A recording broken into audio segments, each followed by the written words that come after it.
I'm just gonna start with the question. The question I have in my mind is, have we ever thought that why do we remember that particular teacher from our childhood every time whenever we are asked about our favorite teacher? Yes, that particular teacher whose name and face just popped in your mind. Was it the knowledge about the subject, or was it about the activities that he or she has performed inside the classrooms? Or was it something deeper than that, something beyond the curriculum that was happening inside the classrooms? So I have been in this education field for past 8 years, and I am fortunate enough to see and observe everything from very close angles, and this is what I have observed. I have observed that whosoever has lasted an impression on your mind, the teacher who stood out from the crowd, why that happened?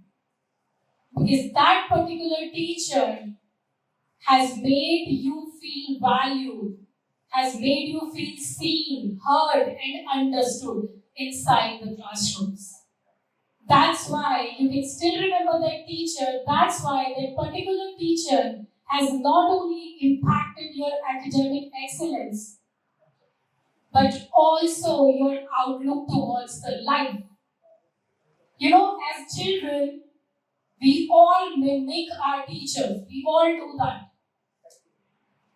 And when we mimic their communication skills, how they communicate inside the classroom, how much confidence they have, what kind of body language they have. So today, with NEP 220, I want to talk about empowerment of the teacher's education. Why it is the sole purpose, why it is the sole driving force behind all of this thing going on right now inside the schools. If we can change the role of our greatest assets, which is our teachers, we can definitely make it successful. And how we can do that? So there is a leech in our education system which is going on. That's why this NEP is there. The leech is the rote memorization. It is still happening everywhere. Whichever college you go, whichever school you go, whichever classroom you enter, rote memorization is happening. You can't deny that. And the blame doesn't go to students. It is upon teachers who are there inside the classroom. Those who don't know how to make that concepts visible to the students in a very clear manner so that they don't have to memorize it, they don't have to cram it. That's the basic reason it is happening. So if the teacher who is entering the classroom has good communication skills, and I'm not talking about English here. Communication skills means being an active listener, being a good speaker, so that you can convey your ideas, your thoughts, your opinions clearly to the other person, and you can listen to them as well, so that the other person who is in front of you as a student can feel valued and heard and understood. The student who is inside the classroom to learn from you can mimic that confidence you are taking inside that classroom, to mimic that body language that you are taking inside that classroom. And to show how important is your body language, I would like to conduct a small activity. Please join me with that. I would like all of you to do whatever I am doing right now on the stage. So follow my instructions. Okay? I hope you can agree with that.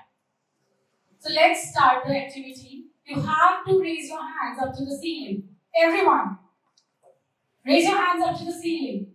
Now point your fingers toward the ceiling. Now take it down and point it on your chin. Now look at each other and say, that's not your chin. Can you see that? Yes, you placed it on your cheeks. Just because I said place it on your chin. You did the same. That's the kind of impact body language has. Teachers have inside the classroom. If you are hunching and you are asking them to be confident, they'll never do that. It's never going to happen. So body language plays a major role. We process language. Way lower than we process the body language and the confidence. So confidence can be acquired through the teachers because we are mimicking them again. And how we can do that? The first mindset we all need to adapt is everyone is human. Aren't we?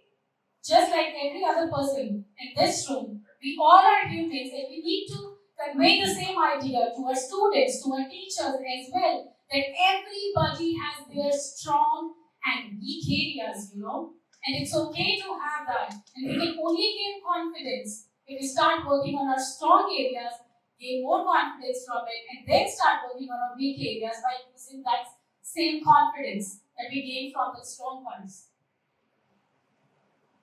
So there are so many strategies which you can use to uplift your confidence, but I would like to conclude on this matter because the NLP says there are 3 outcomes they require from the children. They want their children to be involved learners, to be critical thinkers. And that can only happen if the teacher who is going inside the classroom is making two-way interactions. They are not giving mere instructions, There should be two-way interactions. Their opinion should be valued. That's how you can do it. That's how you can make students involved learners and a better communicators as well. So that's all I have to say. Thank you so much.